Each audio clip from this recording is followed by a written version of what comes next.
Bueno, como ya les comenté anteriormente, el siguiente tema que vamos a ver es vaporizadores. Ya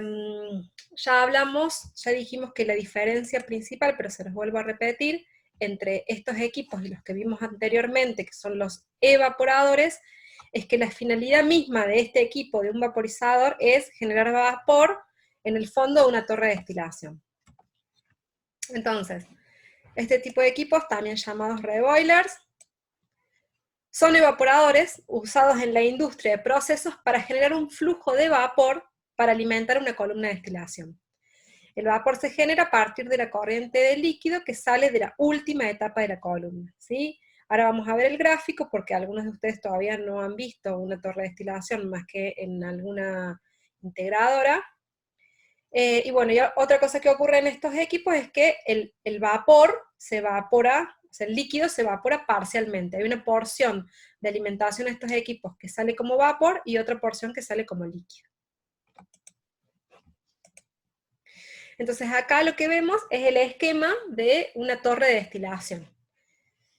A una torre de destilación ingresa una corriente de entrada, en la cual en las distintas etapas de la torre, sea de platos o sea de relleno, se van a ir separando en diferentes fracciones. Puede ser que únicamente tenga una fracción de tope y una fracción de fondo, o puede incluso que tengamos fracciones intermedias, en las cuales las fracciones superiores van a ser de menor punto de ebullición que las fracciones inferiores, ¿sí? En el fondo de la torre, lo que se colecta por el fondo es el líquido más pesado. Lo que se intenta hacer con un reboiler es, de ese líquido que sale del fondo de la torre o del último plato, ya lo vamos a ver, se vaporiza parte de esa alimentación, de manera de que se retorne ese vapor a la torre de destilación y de nuevo ese vapor entre en contacto con el perfil de la torre. La parte líquida que no se evapora en el reboiler sale como producto, como fondo de la torre de destilación. Como producto de fondo, digamos. Entonces, es un intercambiador de calor empleado para vaporizar una fracción de fondo de las columnas de destilación, tal como dijimos. El vapor generado se devuelve a la columna de destilación y normalmente la fuente de calor es vapor de agua, ¿sí? Esto también es importante. Normalmente se utiliza para calefaccionar vapor, podría ser también algún aceite caliente. Y el buen funcionamiento del reboiler es vital para lograr una destilación efectiva, ¿sí? Tengan en cuenta que al estar tan vinculado con el equipo, con la torre de destilación, cualquier fenómeno que ocurra en el reboiler se va a ver reflejado en el funcionamiento de la torre, sea a nivel presión, sea a nivel composición. Todo lo que ocurra en este equipo va a repercutir en la operación de la torre de destilación. Bueno, estas solo son fotos de vaporizadores a nivel industrial. Fíjense el tamaño que puede llegar a tener un vaporizador. Son equipos que pueden ser bastante grandes. Ese no se ve la forma adelante, pero seguramente también es un kettle por el diámetro. Este es un kettle, una marmita, ya vamos a ver cuáles son. Y bueno, también este tipo de equipos tienen, instalados en planta, tienen muchos controles de nivel, de presión, pero como ven pueden ser equipos bastante voluminosos. Una clasificación bastante amplia sería en clasificarlos como equipos de circulación natural o de circulación forzada, que evidentemente la principal diferencia es la existencia de una bomba que ayuda a la circulación del fluido versus la circulación natural en la cual no hay bomba.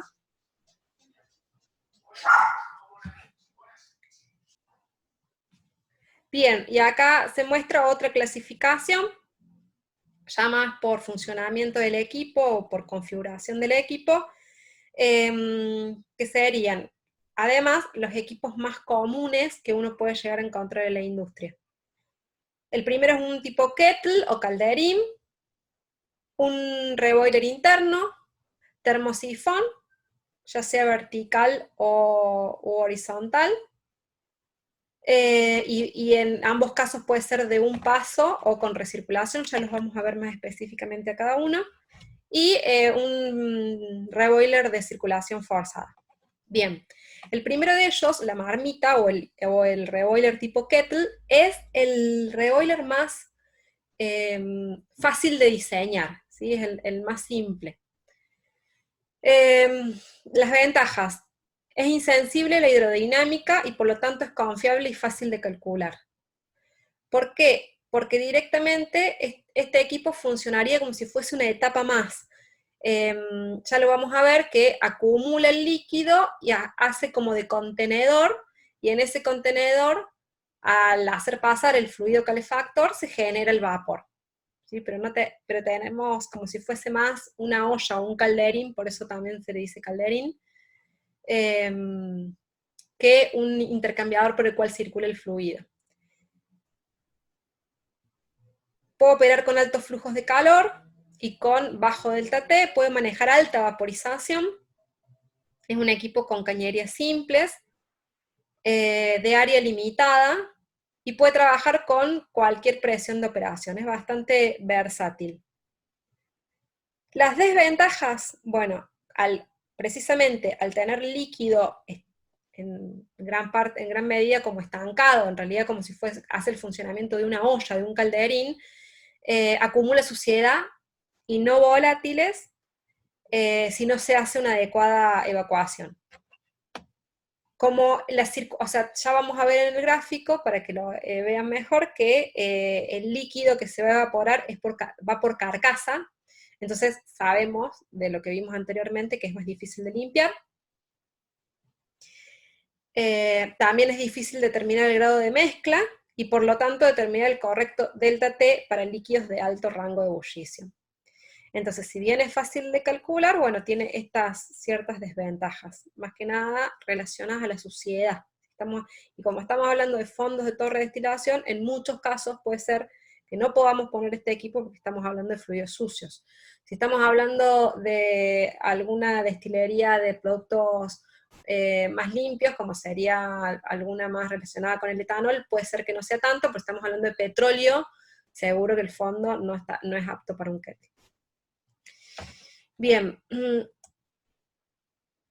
cabe aclarar que las refinerías, en muchísimos casos, las torres de destilación en una refinería de petróleo suelen no tener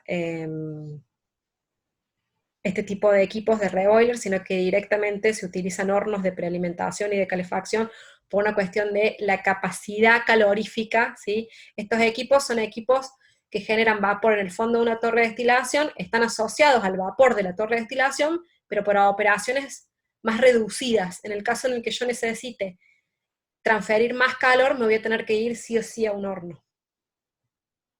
Entonces, acá lo que vemos es la representación gráfica del tipo kettle. Fíjense que la carcasa es una de las carcasas que vimos anteriormente cuando hablamos de intercambiadores de calor en lo que sería la clasificación tema, que vendría a ser una carcasa de lo que se denomina de tipo K. ¿Sí? Esa es la carcasa asociada a un reboiler kettle, en donde por tubos va a circular el vapor o el fluido calefactor, y en la carcasa se va a encontrar el líquido que se va a evaporar.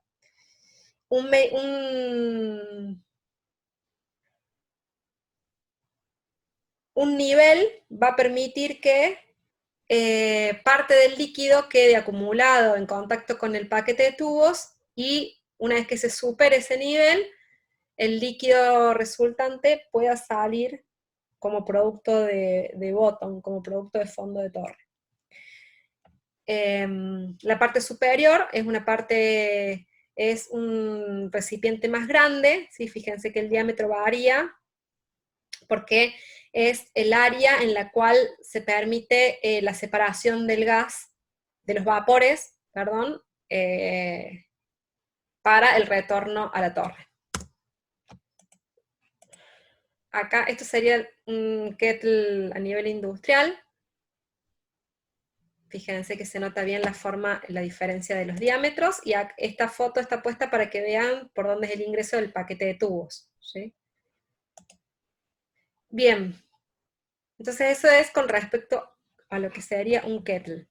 Podemos tener también un reboiler que se denomina reboiler interno, que sería este que vemos acá, ¿sí?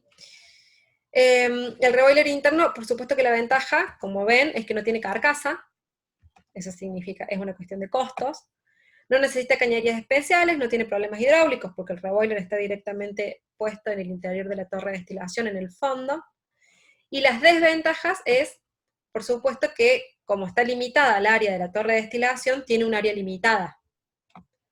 Requiere una gran brida y soportes internos, los tubos son cortos, por lo que paquete, recuerden que intentábamos siempre hacer un paquete más largo y más compacto, era más que nada por la carcasa, pero también por una cuestión de tubos. Y por supuesto que es difícil de limpiar, ¿sí? La columna debe estar inactiva para poder sacarlo, y en ese caso limpiarlo. Entonces, en este caso no sería conveniente tampoco para fluidos que ensucian mucho, por la dificultad que tiene el poder limpiar esos tubos por fuera.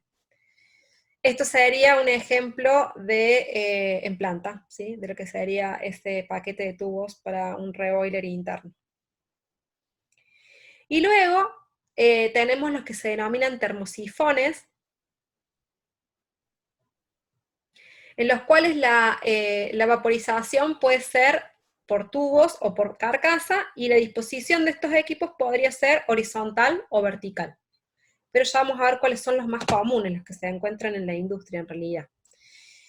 Bueno, el primero que nombramos acá, fíjense que es un termosifón horizontal, sería como en este caso, ¿sí? Ya vamos a ver que además de la disposición del equipo, que en este caso sería horizontal, podemos tener dos configuraciones con respecto a la circulación del fluido a través del equipo.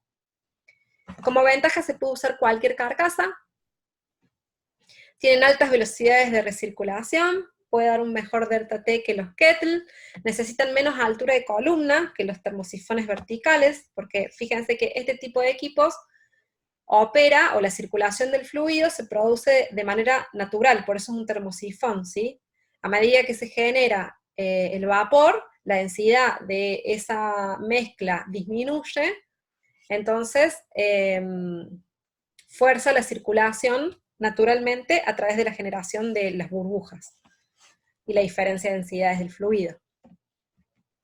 De manera que también es importante que siempre la columna de destilación esté por encima del equipo, de la entrada del equipo, ¿sí? Para generar esa circulación.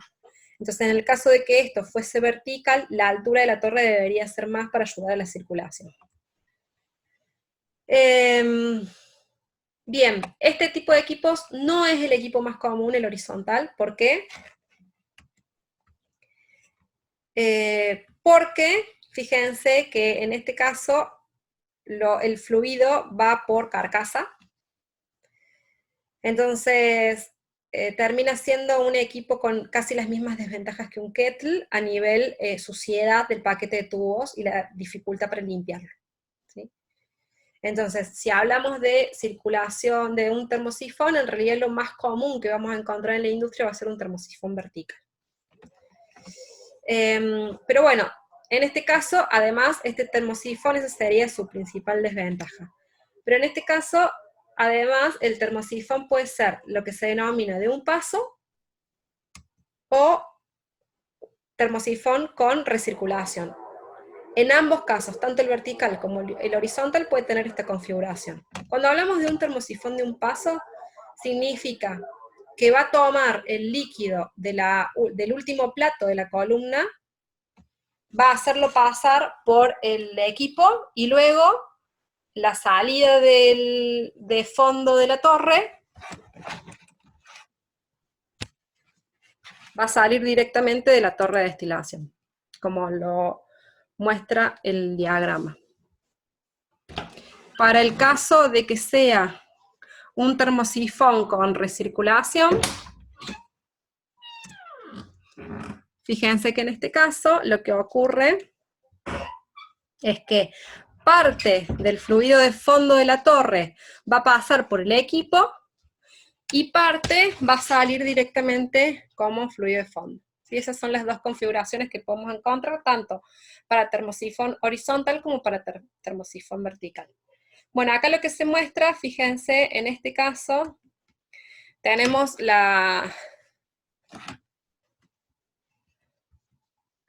claro, en todos los casos que están mostrados acá, la circulación a través del intercambiador es con doble entrada, ¿sí? Estos son baffles deflectores que mejoran la circulación, o en realidad la transferencia de calor, el pasaje a través del paquete de tubos. También podría ser, pero es aún menos común, que tuviese una sola entrada y un solo baffle en el medio. Pero bueno, no, el tipo más común de carcasa sería este, que es el tipo H.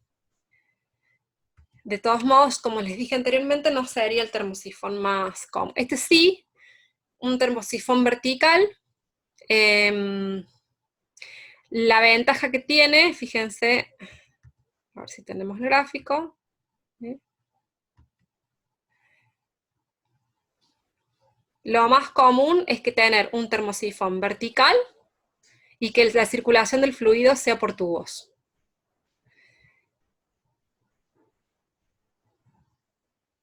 Bien, ¿por qué?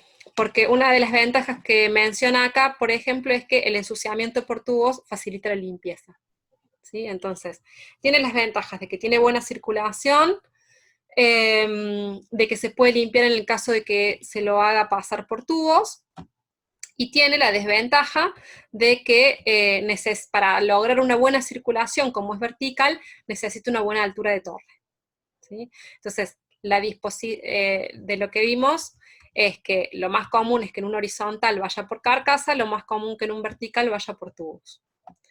¿Sí? Y si tengo que elegir entre un vertical y un horizontal, es más común encontrar este tipo de equipos. Y luego,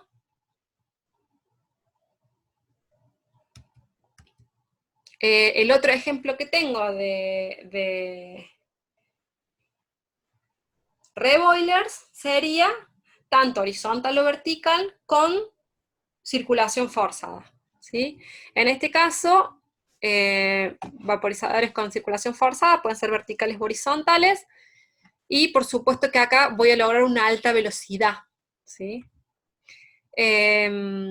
Entonces, esta alta velocidad y la no vaporización dentro de los tubos va a reducir el ensuciamiento, tiene altas velocidades de transferencia de calor, pueden ser usados a muy bajas presiones absolutas para evitar el efecto de la cabeza hidrostática. Se puede usar intercambiadores estándar, y la cañería es de menor diámetro porque tengo la presión otorgada por la bomba. La desventaja es que tengo una bomba, ¿sí? Lo que involucra tener que poner la bomba en el sistema. Entonces, tal como dice acá, muchos son los factores que influencian la selección de un vaporizador, y cada usuario valorará los diferentes factores en forma diferente. Al final, todos los factores, como vimos hasta ahora, se reducen a lo económico. Entonces, va a depender del espacio disponible en el piso. Entonces, si tengo un vertical, necesito menos espacio disponible en el piso, de la altura del galpón. Entonces, en el caso de que requiera un vertical y mi limitante sea la altura del galpón, no lo voy a poder poner, de la carga térmica requerida, de la presión de trabajo de la torre, de la fracción de líquido, de la tendencia al ensuciamiento, de la diferencia de temperatura disponible, de la requerida, y del tipo del fluido, un poco lo que vimos hasta ahora, ¿sí? Entonces, pero para que tengan claro, estos son los tipos fundamentales de reboilers que van a encontrar en la industria. Nosotros vamos a arrancar por el diseño de un kettle, entonces que era este, ¿sí? Vamos a arrancar por acá, y después vamos a ver algunos de los otros tipos también. Corto y directamente me voy a ir a la resolución de algún tipo de ejercicio.